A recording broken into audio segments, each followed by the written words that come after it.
من کے بادشاہ نے خواب میں زیارت کی تمہارے مولا علی کی، اور مولا نے اس نے ابھی کوئی مشکل بیان کی، مولا نے کہا جب بھی مشکل پڑے نا تجھ پر یہ وظیفہ کیا کر۔ فارسی کا مولا نے ایک شعر بتایا، خوشی سے آنکھ جو کھلی نا، ایک مصرع یاد رہا ایک بھول گیا۔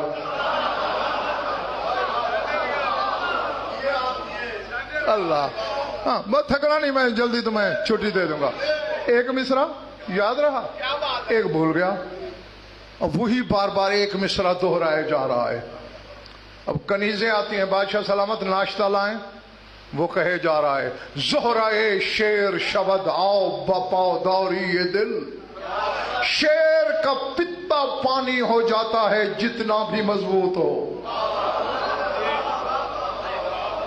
اب کنیزیں میں ہم ناشتہ کہتے، وہ کہتا ہے زہرائے شیر شبد آؤ۔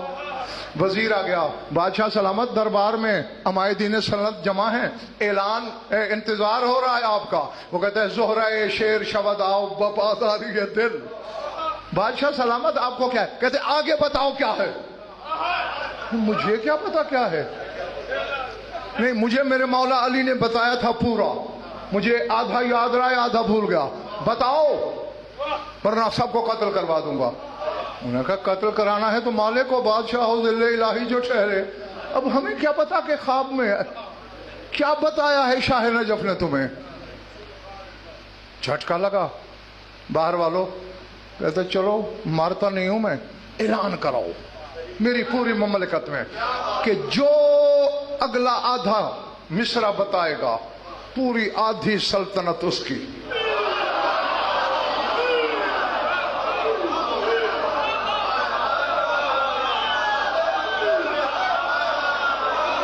لمحے فرش پہ بیٹھ کے واہ واہ کر کے ہم خرید لیتے ہیں ولا کو۔ جی جی کیا کیا قیمت دینا پڑتی ہے، پھر صرف ایک مصرع نہیں آ رہا، کہتے ہیں پوری آدھی سلطنت اس کی جو بتائے۔ اگر یہ یمن میں ایک فقیر تھا، روز فریاد کرتا تھا مولا کب تک میں بھیک مانگوں،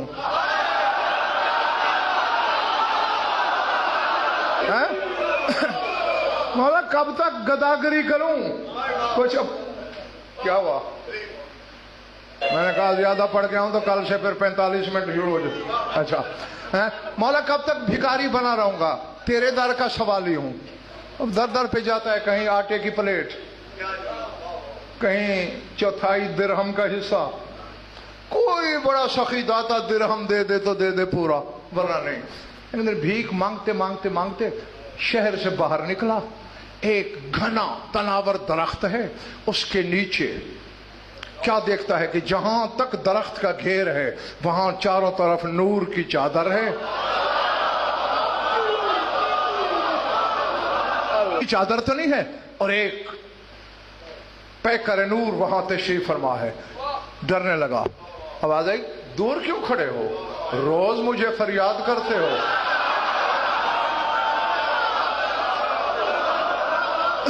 اس نے کہا میں فریاد تو اپنے مولا شاہ نجف سے کرتا ہوں، فرمایا تو وہی تو ہوں۔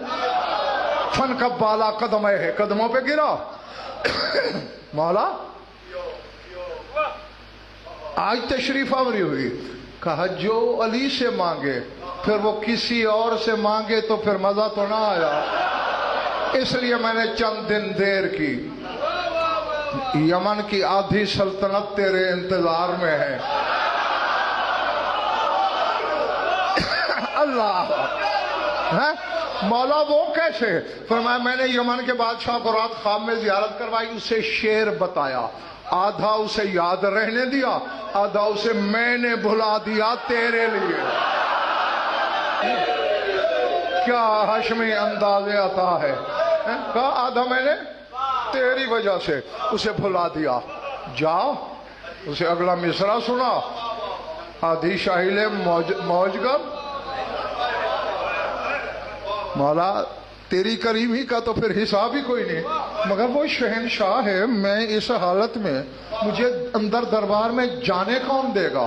فرمایا میں بھی جانتا ہوں، نہیں ایسے جانے دیں گے، اگر روکے نا بس یہی کہہ دینا کہ بادشاہ سے کہہ دو زہرائے شیر شود آؤ۔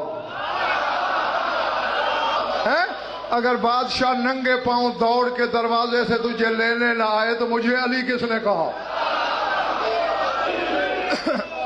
وہ فقیر بھاگم بھاگ پہنچا، دربان کھڑے تھے، ادھر جا، بادشاہ تیرے بادشاہ کو پتہ چل گیا نا کہ میرے پاس اس کی پریشانی کے حل کا نسخہ تھا، تو تیرے خاندان کی خیر نہیں، جا کے بادشاہ سے کہہ دے کہ ایک باہر فقیر کھڑا ہے گودڑی والا، وہ کہہ رہا ہے زہرہ شیر شہداء۔ بس آگا جی بادشاہ خدا کی قسم ظہیر بھائی ایسا ہی ہوا، جو ہی بادشاہ کو جا کے بتایا گیا نا جی ایک گودڑی پوش فقیر ہے، بھکاری ہے، گداگر ہے، عام پھرتا رہتا ہے یہاں گلیوں میں، وہ کہہ رہا ہے کہ بادشاہ سے کہو زہرہ شیر شہداء ہے، ننگے پاؤں دوڑا۔ او یار تو کہاں تھا؟ تجھے پتا ہے؟ کیسے پتا ہے؟ کہا جس نے تجھے خواب میں بتایا مجھے جاگتے میں بتایا۔ جو جس نے تجھے خواب میں بتایا نا مجھے اس نے بیداری میں بتایا۔ سار اٹھانا زیادہ نہیں تنگ کروں گا، لیکن معراج کو ادھورا چھوڑ کے جب واپس گر پڑے تو اس کا تو پھر کوئی فائدہ نہیں نا۔ اچھا بتا، آدھی شاہی تیری منتظر ہے۔ اور کہا پڑھ تو اپنا حصے کا مصرع۔ بادشاہ نے کہا کہ مولا نے مجھ سے یہی کہا تھا کہ زہرہ شیر شہداء بپاداری دل۔ فقیر کہتا ہے اسد اللہ برسد گرب مددگاری دل۔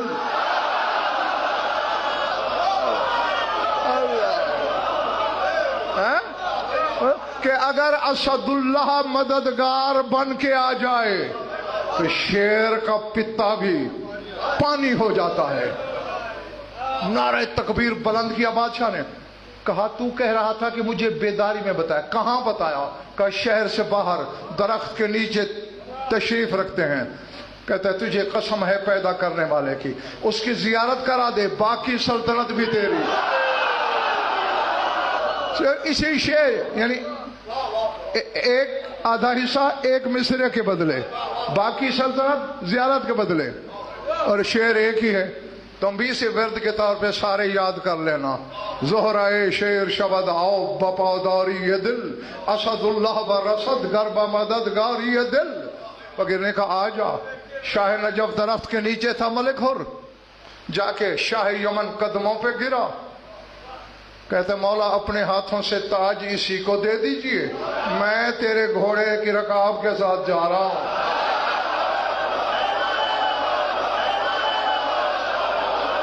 اور سر اٹھانا اندر والے باہر والوں، یہ علم کی قسم میں نے پڑھا ہے، بعض علماء کا خیال ہے جو شاہی چھوڑ کے ساتھ گیا تھا یہی تو کمبر تھا۔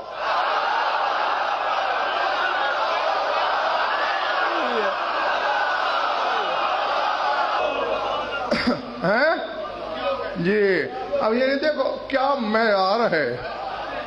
علی کے گھوڑے کا نوکر بننا قبول کیا سلطنت دے کے، کیونکہ کمبر جانتا تھا لوگوں کی نظر میں یہ گھوڑا ہے، مگر اس کی ٹاپوں کی ضرب سے نکلتی ہوئی چنگاری کی قسمیں وہ قرآن میں کھاتا۔